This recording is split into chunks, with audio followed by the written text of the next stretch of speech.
On the tempest-racked night of November 8, 1921, with a lantern which cast charnel shadows, I stood digging alone and idiotically in the grave of Jan Martens.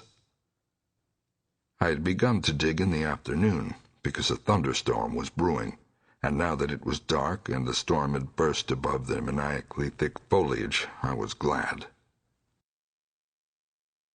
I believe that my mind was partly unhinged by events since August 5th. The demon shadow in the mansion, the general strain and disappointment, and the thing that occurred at the hamlet in an October storm. After that thing I had dug a grave for one whose death I could not understand. I knew that others could not understand either, so let them think Arthur Monroe had wandered away. They searched, but found nothing. The squatters might have understood, but I dared not frighten them more. I myself seemed strangely callous.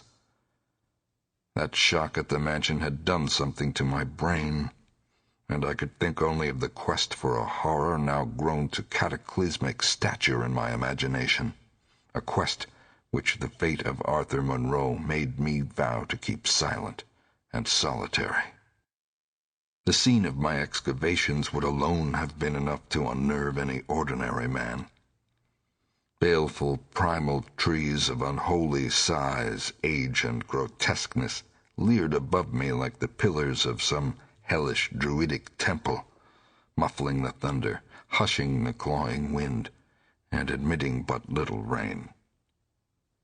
Beyond the scarred trunks in the background, illumined by faint flashes of filtered lightning, rose the damp, ivied stones of the deserted mansion, while somewhat nearer was the abandoned Dutch garden whose walks and beds were polluted by a white, fungus-fetid, overnourished vegetation that never saw full daylight.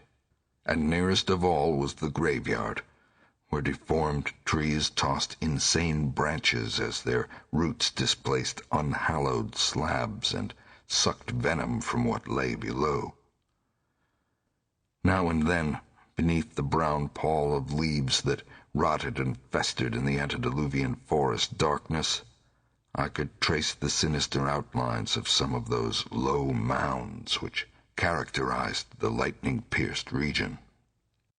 History had led me to this archaic grave. History, indeed, was all I had after everything else ended in mocking Satanism.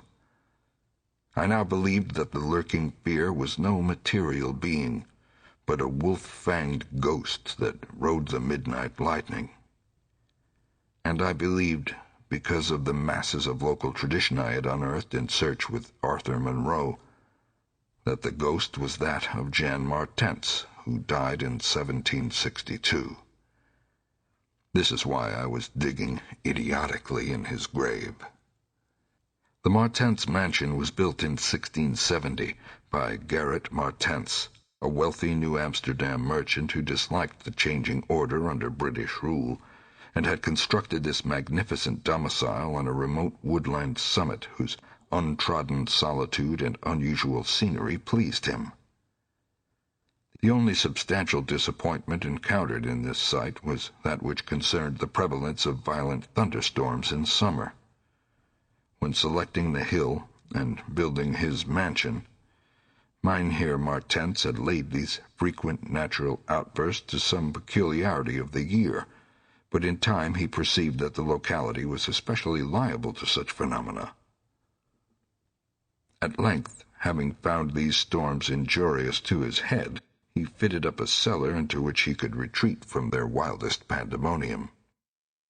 Of Gerrit Martens's descendants less is known than of himself, since they were all reared in hatred of the English civilization and trained to shun such of the colonists as accepted it. Their life was exceedingly secluded, and people declared that their isolation had made them heavy of speech and comprehension. In all appearance they were marked by a peculiar inherited dissimilarity of eyes, one generally being blue and the other brown. Their social contacts grew fewer and fewer, till at last they took to intermarrying with the numerous menial class about the estate.